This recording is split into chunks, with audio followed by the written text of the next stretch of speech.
I was down to my last $20 and a half-charged phone when the stranger approached me at the cafe. I thought he was a talent scout at first, well-dressed, smooth voice, that careful way of looking without staring. I'd seen it before during my years as a struggling actress. But there was something different about him. He knew my name. My real one. Emma Carter, he said, taking the seat across from me. I have a job offer. One night. $20,000. I almost laughed. Thought it was some scam or creepy sugar daddy ploy. But then he slid a tablet across the table. On the screen was a photo of a woman who looked so much like me it sent a chill down my spine. Same heart-shaped face. Same green eyes. Same long brown hair that curled slightly at the ends. Her name was Ava Lane. A socialite. Heiress to a luxury wellness empire. Engaged to Ryan Cross, yes, the Ryan Cross, tech mogul and Fortune 500 bachelor. She was practically American royalty. And apparently, she needed a body double. She's indisposed for the night, the man explained. A very public party. Media will be present. We need someone to keep up appearances. You'll be coached. Dressed. Escorted. And you'll leave with your payment the moment the party ends. He laid a contract on the table. Confidentiality. One night only. 20 grand. I looked around the coffee shop. No cameras. No signs of a joke. My rent was overdue, my agent hadn't called in months, and I'd just been rejected from a walk-on role in a toothpaste commercial. So I said yes.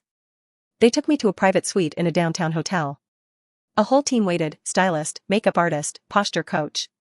Every one of them eerily professional, already calling me Mississippi Lane. I was given a tablet with Ava's social media, video clips, photos, even her voice recordings. Smile less. Ava doesn't emote too much, the coach advised. She nods instead of saying thank you, said the assistant. Especially around reporters. I practiced for hours. How she held her champagne. How she posed with Ryan.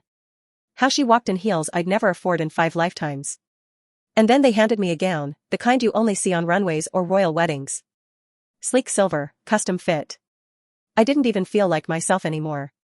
That was the point. A man in a black suit showed up just before we left. You'll arrive with me, he said. I'm her driver. You don't speak unless spoken to. Stay with Ryan when possible. We'll be watching. That part stuck with me, we'll be watching. The party was at a private estate in the hills, all glass walls and fire pits and famous faces. I recognized actors, politicians, influencers. Cameras flashed. People smiled at me like I was someone important. Someone powerful. Then I saw him, Ryan Cross. He was taller than I'd expected. Clean-shaven, tailored in black, his presence commanding even across the room. His eyes met mine and he gave a subtle nod before walking over. I braced myself. Ava, he said. You look different tonight. I forced the perfect smile I'd rehearsed. Hair's a bit lighter. Too much sun in Italy. He studied me. For a moment I thought he knew. That he'd call me out and this would all fall apart. But then he gave a slow smile and offered his arm. Shall we make the rounds? I took it, trying not to shake.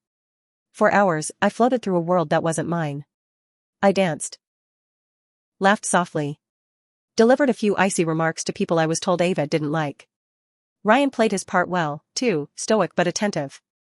We posed for photos, and I whispered her signature comment for press, we're grateful for the privacy. Halfway through the night, Ryan leaned close and murmured, you're unusually quiet. Even for you. I panicked. Had I slipped up? But then I remembered the line from my coach. I like to observe, I said, mimicking Ava's bored elegance. It's more useful than pretending to care. He smirked. Now that sounds like you. When the night finally ended, I was exhausted from pretending to be a woman I'd never met. The driver picked me up, silent as ever. I waited to be dropped off, paid, and released. But we didn't go back to the hotel. Instead, he drove me to a towering glass apartment building I didn't recognize. Ava's penthouse, he said, holding the door. You'll stay here for now. What? That wasn't part of the orders changed. I was too stunned to argue. The penthouse was immaculate, impersonal. All cold marble, soft gold accents, untouched furniture. I walked to the window and stared out over the city, heart racing. My phone was gone. My clothes from earlier had vanished. Even my ID was missing. In its place, a purse with Ava Lane's license, her black card, her signature perfume. I tried to call the handler. No answer. I tried to leave, but two guards outside the suite door shook their heads. Mississippi Lane, Mr. Cross requested full protection. You're not to leave without clearance. I stumbled back into the living room, dizzy. This was supposed to be one night. But it wasn't over. It was just beginning. Morning sunlight streamed through the floor-to-ceiling windows, falling across silk sheets and a bed that could have swallowed me whole. I sat up, dazed, still in the silver gown from the night before. The apartment was quiet, almost too quiet, like it had been staged for a magazine shoot and then abandoned. I padded barefoot through the penthouse. Every surface gleamed. There were fresh orchids in the entryway, untouched breakfast on a tray outside the bedroom door, and a security panel by the elevator that blinked red when I approached it. Locked. The guards hadn't moved from their posts in the hallway. I turned to the intercom system and pressed a button marked staff. A voice crackled to life. Yes, Mississippi Lane? I hesitated. Where's my driver? The one from last night? He's been reassigned. Do you need a car? No, never mind. The voice vanished. Back in the bedroom, I found a wardrobe filled with Ava Lane's clothing. Sleek, monochrome designer pieces. Nothing that felt like me. I opened a drawer and found more than 10 phones, burners, most likely, but none turned on. The only working device was a sleek tablet beside the bed, already logged in under Ava's name. No emails. No messages. Just a calendar full of meetings, spa appointments, and a lunch with someone named Marin. I tried calling the number the handler gave me when I first accepted the job. It had been burned into my memory. Disconnected. I ran to the bathroom and stared at myself in the mirror. My face, but not mine anymore. Hair styled like hers. Skin glowing from last night's luxury makeup. It was like Ava had hollowed out a version of herself, and I had stepped right in. I needed to get out. I needed someone to listen. But when I tried to leave the apartment again, the guards blocked me without speaking. Look, I'm not, I stopped. What could I even say? That I was a hired lookalike? That I'd never even met the real Ava? They wouldn't believe me. Or worse, they already knew. I stepped back, feeling the walls close in. That's when Ryan arrived. He walked in like he owned the place. Which, technically, he probably did. He glanced around, then looked at me, still in the silver gown, disheveled and clearly shaken. You didn't change? He asked. I forced a laugh. Fell asleep. Long night. He frowned, stepping closer. You look pale. Are you sick? I shook my head too quickly. Jet lag. I haven't adjusted since. Italy. Ryan narrowed his eyes. That trip was 2 weeks ago. Panic stabbed through my chest. Right, I said quickly. I meant, the jet lag's been catching up. I barely slept on the flight back. He didn't respond. Instead, he walked past me into the living room and sat on the edge of the couch, checking something on his phone. I cleared your schedule for the morning, he said. You didn't seem up for a press brunch. I blinked. You cleared it? I told you last week to slow down. You don't listen, Ava. I opened my mouth to argue, but stopped. What would she have said? He stood again, brushing non-existent lint from his jacket. I'm headed to a board meeting. I'll be back tonight. You should rest. And eat. He moved to leave, then paused. You're different lately, he said without turning around. More human. He left before I could respond. I waited 5 minutes before darting back into the bedroom and rifling through every drawer, closet, and cabinet I could find. I needed a phone. An address book. A hint. In a jewelry box, I found an old USB drive shaped like a gold key. I plugged it into the tablet, but it was encrypted. I needed a password. Under a floorboard in the walk-in closet, loose, probably from where, I found a folded paper with a list of names. Most were crossed out. One wasn't, Elena M., emergency only. I committed the name to memory just as the elevator dinged. I jumped, heart thundering, but it wasn't Ryan. It was a woman. Maybe mid-30s, tall and polished, with sharp cheekbones and a sharper stare. She walked in like she'd done it 100 times. Emma Carter, she said softly, smiling without warmth. Or should I still call you Ava? My throat went dry. She set a paper bag on the table and pulled out a container of soup. I'm not here to expose you. Yet. But I do need to ask why you're still here. I said nothing. She sighed. They were supposed to pull you out last night. The job was one night. Where's Ava? I stared. You don't know? Her face hardened. You're not the only one being kept in the dark. She handed me a business card. Blank, except for a number. If you want answers, call this. But be smart. People are watching you now. You're not just wearing Ava's face anymore. You're walking her tightrope. She left without another word. I stared at the number, heart pounding. Ava Lane hadn't come back. I was locked in her world, with her face, her fiancé, and her secrets. And someone out there wanted to make sure I stayed right where I was. The number burned in my mind, but I didn't call it, not yet. I didn't trust anything. Not the building, not the staff, not even the sleek phone that appeared on the nightstand the next morning like a gift from a ghost. Every move felt like it was being recorded, watched, analyzed.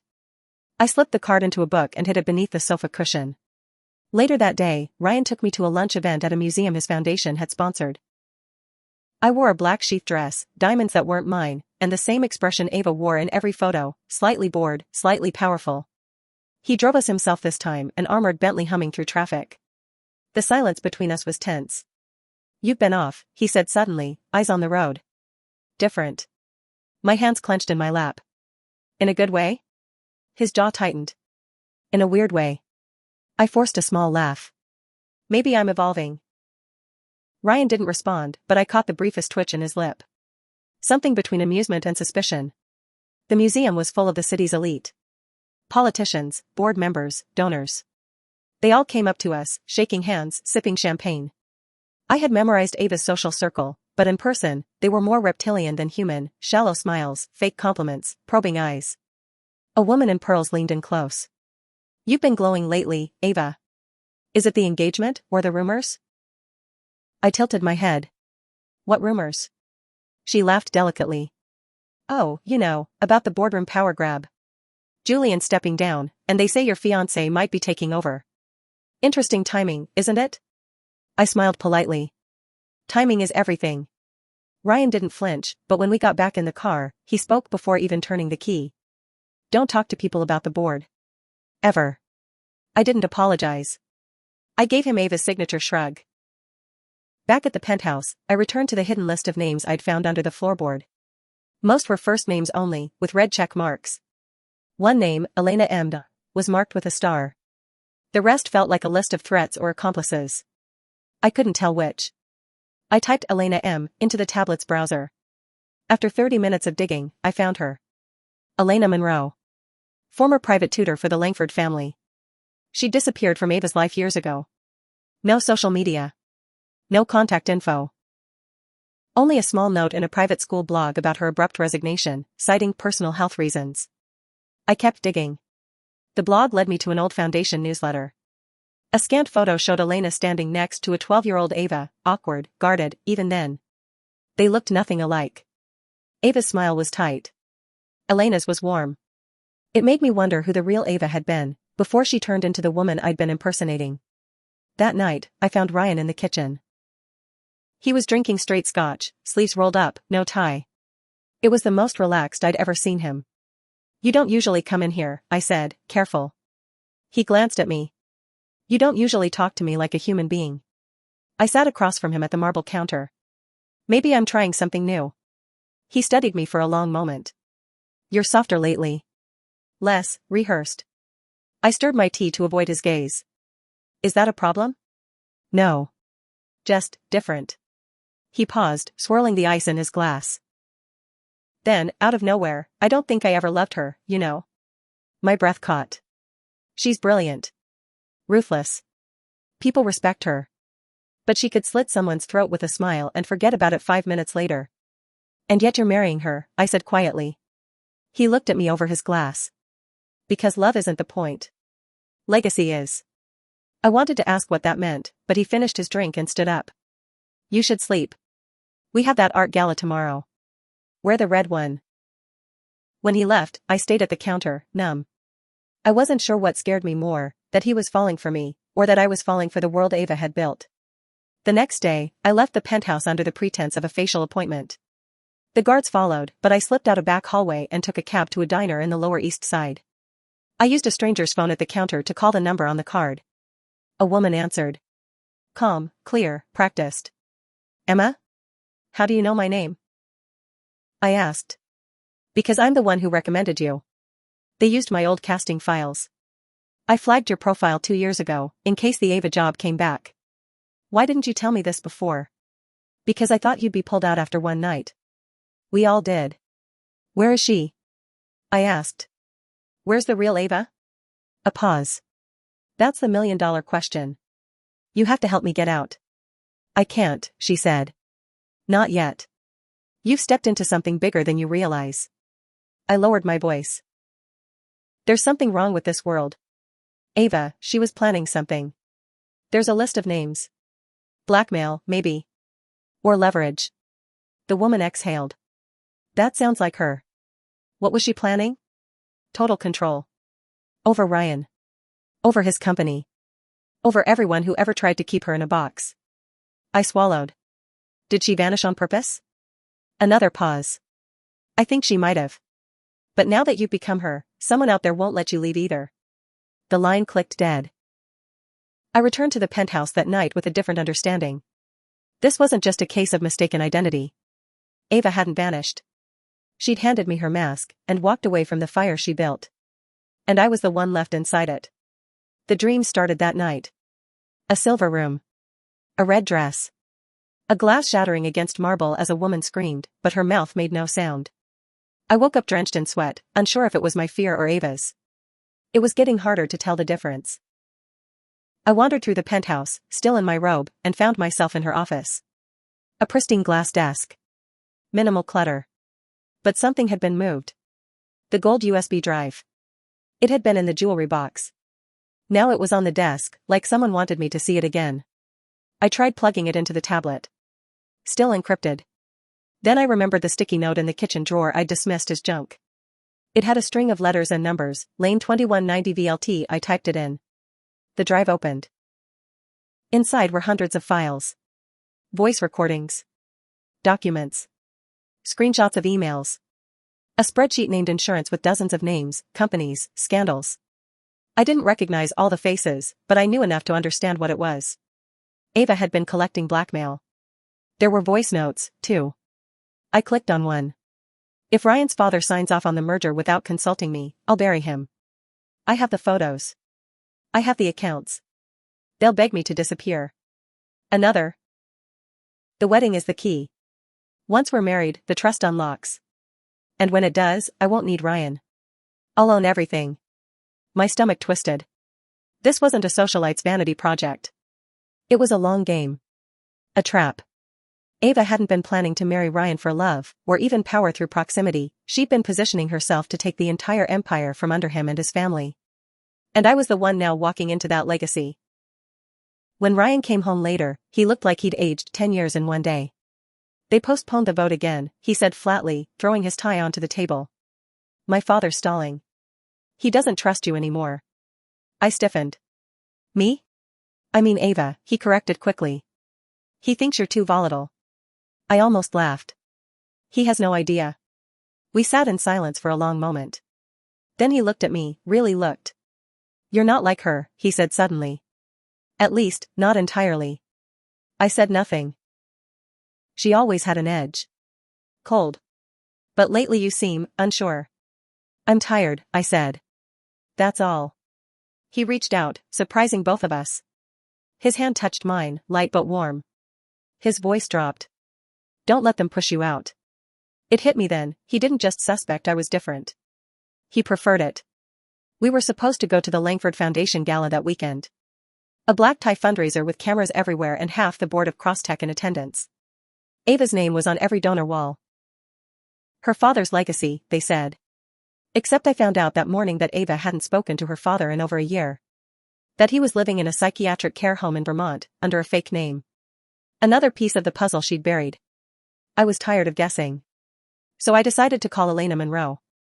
I used one of the old burner phones, went out alone with a scarf and sunglasses like some B-list celebrity, and dialed the number I found hidden in Ava's private notes. She answered immediately. I hoped you'd call. Why did you leave? I didn't leave. I was told to go. Ava's mother said I was confusing her. Making her soft. What was she like? Before? Brilliant. Sensitive. She asked too many questions. Then the questions stopped. And she became someone else. There was a long pause. She said if anything ever happened, if someone ever stepped into her shoes, I should ask them something. What? Elena's voice lowered.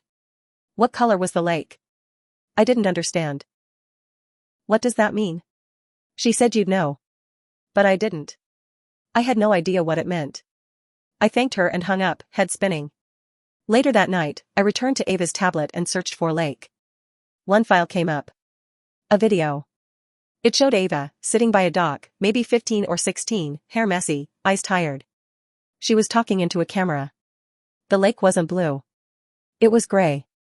Everyone said it was beautiful, but it was just a lie we all agreed to believe. Like this family. Like this name. Like me. She turned the camera off. That night, I didn't sleep. At the gala the next evening, I wore the red dress Ryan had picked. Photographers swarmed us as we stepped out of the car. I smiled for the cameras. Held Ryan's hand. Played my part. Inside, the ballroom gleamed. Gold trim, champagne towers, live orchestra. I saw the other board members. All smiling. All predators in expensive suits. And I saw Marin, the woman from Ava's schedule. She approached slowly, wine glass in hand, her eyes sharp. You're different, she said.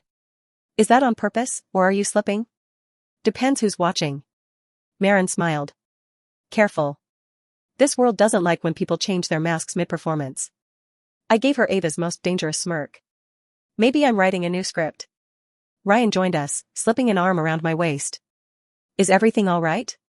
Perfect, I said smoothly. Marin was just reminding me how short everyone's memory is. He looked between us, unreadable, then excused us both. We danced. Slow, elegant, rehearsed. But under the soft lights and music, I could feel it. The shift. I wasn't just filling in for Ava anymore. I was rewriting her story. Step by step. Line by line. And I was getting closer to the part she hadn't written. The part she might have feared. The part where someone else finishes what she started. The morning after the gala, I found my face on the front page of 3 major tabloids. Ava Lane, the Ice Queen melts, one headline read. Is Ryan Cross's fiancée finally softening her sharp edges? Another speculated. Softening. Changing. Evolving. They didn't know the half of it. Ryan had barely left my side the entire night.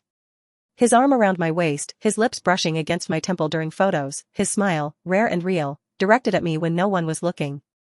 And I had smiled back. The transformation was no longer just for survival. It was turning into something else. Power. I could feel it every time I made a decision without flinching. Every time I said yes to a meeting or no to a request with Ava's signature coolness. The board didn't question me anymore. Ryan's advisors stopped circling like vultures. I'd made them believe I belonged. Ava had built a kingdom of influence and secrets. I was learning how to rule it. But the threats hadn't stopped. That week, I found a bouquet of lilies on my bed, my real favorite flowers, not Ava's. No note. No explanation. The doorman swore nothing had been delivered. The cameras in the hallway mysteriously lost 20 minutes of footage. When I asked the staff about it, they shrugged, professionally blank. Later that night, my tea tasted strange. A metallic edge. I spit it out, and had it tested by a private lab Ava had on retainer. Traces of zolpidem. A sedative. High dose. I didn't confront the staff. Instead, I fired 2 of them the next morning, and had the rest sign new NDAs. Then I started locking the bedroom door at night. I wasn't the only one changing. Ryan noticed. He asked fewer questions. Watched more. He started bringing files home, asking for my opinion. I'd answer carefully, always in Ava's voice, calculated, detached, intelligent. Until one night, he said something that caught me off guard. You see things more clearly than she ever did. I swallowed. What do you mean? She saw the game. But you see the people. Their weaknesses. Their motives. You see through them. And you? He looked up from his drink. You stopped pretending to love me. That's when I started falling for you. I didn't know what to say. Because I didn't know who he meant. Ava? Or me? I didn't have time to dwell on it. The attacks escalated. An anonymous letter arrived with a single line, "You think you've won. You haven't even started playing." Then a dead sparrow was found in the elevator. Security blamed event issue. I didn't believe them. I started carrying one of Ava's pistols in my purse. The one she kept in a safe behind the bedroom mirror. The code had been her mother's birthday. I didn't want to think about why that was significant. I dug deeper into her files. She had tabs on everyone. Not just enemies, but Ryan's family, his past lovers, his therapists. Bank transfers. Photos. Voicemails. She had been preparing for war. The more I learned, the more I realized she hadn't vanished because she was afraid. She'd left because she knew what was coming, and she didn't want to get her hands dirty. I was her clean replacement. A better version. One who could finish what she started, and make it look like she never existed. I was her weapon. And now I was loading the final bullet. I used the leverage she'd gathered to push out 2 of the board members who had been blocking Ryan's promotion. One had accepted bribes from a competitor. The other had a secret child with a staffer. I sent anonymous tips to the press using Ava's old burner phones, waited for the storm to hit, then watched them both resign under pressure. Ryan took me out to celebrate. We went to his estate outside the city. Just the 2 of us. A glass-walled villa overlooking a private lake. The moment we arrived, I felt something tighten in my chest. The lake. Gray, flat, cold. Not beautiful. Just empty. Like in Ava's video. He caught me staring. "You've been here before," he said. I nodded. "Once." He turned to me. "Did you lie to me?" My blood ran cold. "What?" "About anything. Ever." I looked him dead in the eyes. "Do you want the truth?"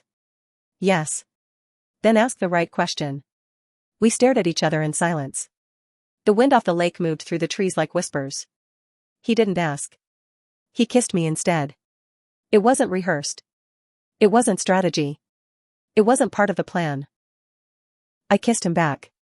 And when we fell asleep in that house, in the cold shadow of Ava's secrets, I realized something terrifying. I didn't want her life back. Not because it was easy. But because I was finally the one writing the story. And for the first time, I didn't feel like a copy. I felt like the original. It was the middle of the night when the call came. Ryan was asleep beside me, one arm still draped across my waist, his breath slow and even. I slipped out of bed, padded barefoot across the marble floors of his lake house, and answered the burner phone I'd hidden in the lining of my purse.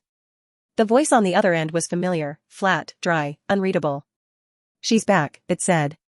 My heart stopped. "Where?" I whispered. "St. Jude's Medical Center. Came in 2 hours ago. Found walking barefoot along a highway. Cuts all over her feet, dazed, dehydrated. She gave her name as Ava Lane. Police didn't believe her. But I did. I didn't speak. My thoughts were sprinting ahead of me. She's not speaking now. Catatonic. Not responding to doctors. We've got her under a false name, but it won't hold long." I ended the call and stared at the lake outside. The moonlight reflected gray across the water. The same gray Ava described. The color of silence. The color of secrets. She was alive. And she was coming back. By dawn, I was back in the city. Ryan stayed behind, thinking I had a foundation emergency. I went to the hospital alone, a scarf over my hair, sunglasses hiding my face. The woman at the front desk didn't blink when I gave the name Marissa Hale, Ava's fake name from one of the flash drives. A nurse escorted me down a long white hallway to a private room. A security guard stood outside, reading a paperback, unaware of the storm behind the door. Inside, she sat by the window in a thin cotton gown. Hair tangled. Lips cracked. Legs curled beneath her like a child's. She stared out at the skyline without blinking. I stepped in, and the air changed. She turned her head slowly. Looked right at me. Same face. Same eyes. But she wasn't me. She never was. I sat across from her, silent. "You're doing well," she said suddenly, her voice hoarse but steady. I flinched. "So you're not catatonic?" She smiled faintly. "That was just for them." "How long have you been watching me?" "Since the party. You wore the silver gown. You tilted your head the wrong way during photos. I knew it wasn't me. And I knew they wouldn't notice." I gripped the chair. "Why did you disappear?" "To see what would happen." To see what you'd do when the leash was off. I stood. Do you want your life back? She tilted her head. Do you? Silence fell like a hammer between us. I broke it first. You were planning something. The flash drive. The merger. The wedding. You were going to take Ryan's company. And now you're doing it better than I could have, she said, admiring almost. You're softer. They trust you more. But you've also done what I never could. What's that? Made him love you. The words hit like a punch. She stood, slowly, shakily. So here we are.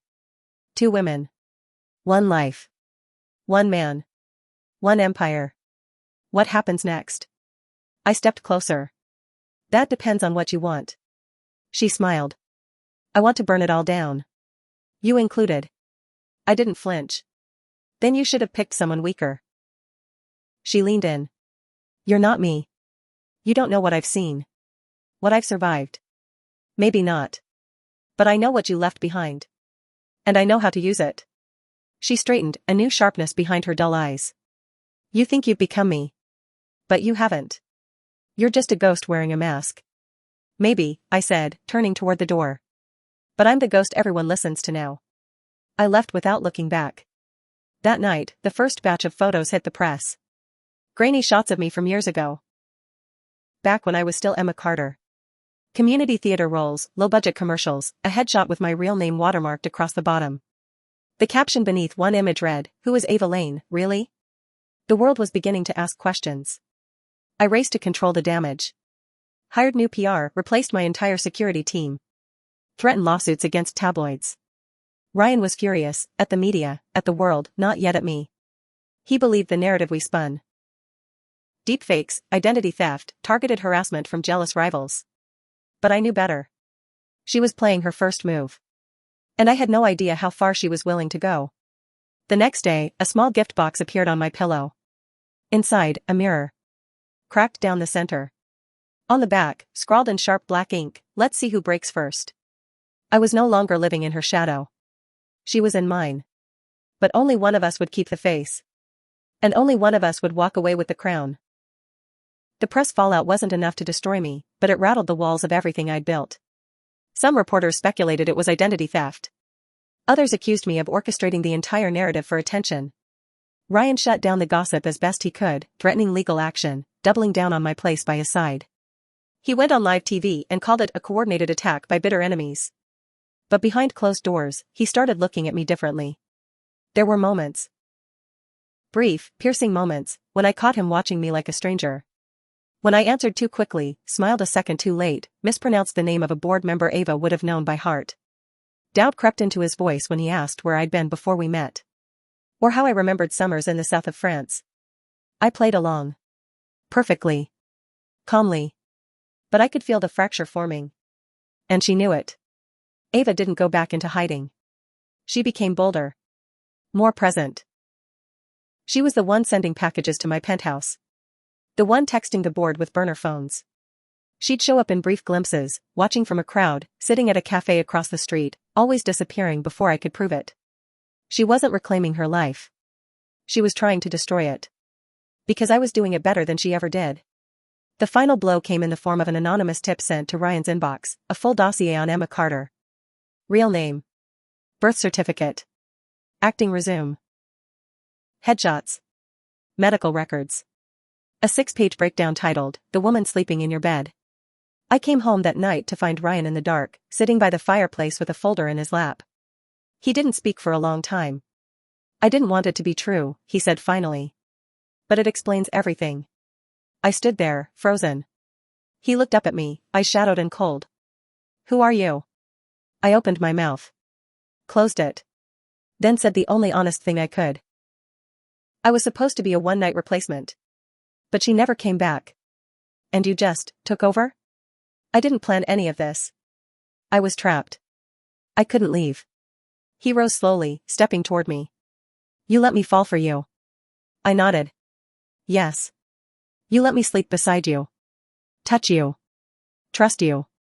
"I never lied about that," I said, my voice shaking. "Not once." He flinched like I'd struck him. "But you're not her." "No," I said. And thank God for that. He stared at me. Torn. Rage and something else, something like grief, flickering across his face. I need time, he said finally. He left the penthouse without another word. That night, I didn't cry. I didn't sleep. I went to Ava's old office, lit every candle she'd left behind, and played every voice recording one more time. She had always known this would happen. She'd built her empire on threats and leverage, but she didn't have the stomach for the backlash. She didn't want to be the villain. She wanted someone else to wear the crown while she set fire to the castle. I picked up the mirror she'd sent and stared into the crack. She was right. Only one of us could survive this.